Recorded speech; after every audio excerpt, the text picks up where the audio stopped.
Hi, I'm John from Just Whiskey, and today is Just News. And if you like Just News, give it a thumbs up, like, and subscribe.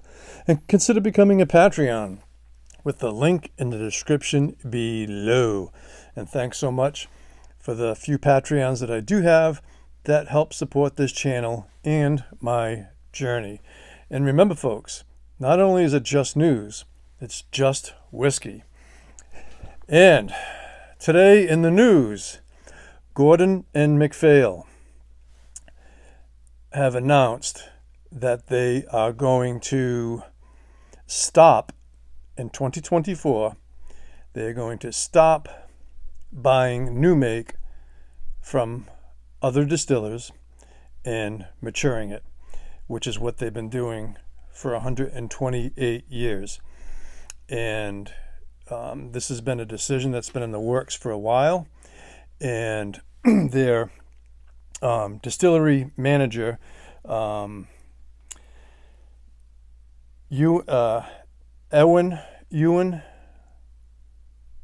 McIntosh, is stepping down after 33 years, and he's going to be stepping down in 2024 as well. And what Gordon and Macphail have done for 128 years is buy new make from many, if not all, other Scottish distillers, and they mature them in their own casks. And they own Benromic, which they bought and opened up several years ago. But they also started a new distillery in 2022 called the Cairn, and I might be pronouncing that wrong. It's C-A-I-R-N, Cairn.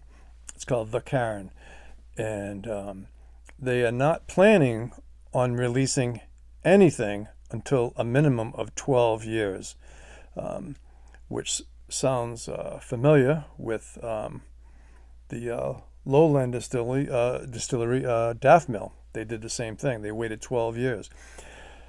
So the official narrative is that, this is not going to have an impact necessarily for the next 10 to 15 years.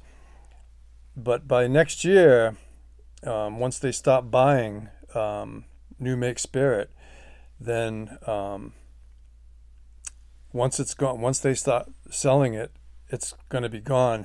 And what they're projecting and planning on, my understanding, is the Cairn, and 12 years from now, when their spirit is fully matured or to their satisfaction, it'll intersect with their inventory of unofficial bottlings. Independent bottlings will start going away, and then they're going to be introducing the Cairn, and also they'll be able to make more room to promote and sell the very successful Benromic. And the official narrative on this decision is that they did not want to compete with themselves. So up until a few years ago, before they bought Benromic, and they were just an independent bottler. I shouldn't say just. They were very successful and are probably one of the most successful independent bottlers in the history of Scotch. I mean, 128 years. They feel they don't want to compete with themselves, and that they want to promote their own distilled products. So that's the official narrative. Now, the behind-the-scenes inside scoop that I've heard, which doesn't contradict the official narrative, but it just adds a little bit more understanding of what's going on. They've been very challenged, as are other distillers and independent bottlers, acquiring quality casks. That's been an ongoing challenge for them and others as well. And then also too, they have limited storage space. So they want to, over time, sell off their unofficial independent bottlings, and then fill that in with casks from the Cairn and Ben Romick. And the profit margin is much higher on their own distilled products, Ben Romick and the Cairn. So they've been facing these challenges for a while. Yeah, so they want more space, and they don't want to compete with themselves. And at the end of the day, they want to make more money and still have what quality casks they can get.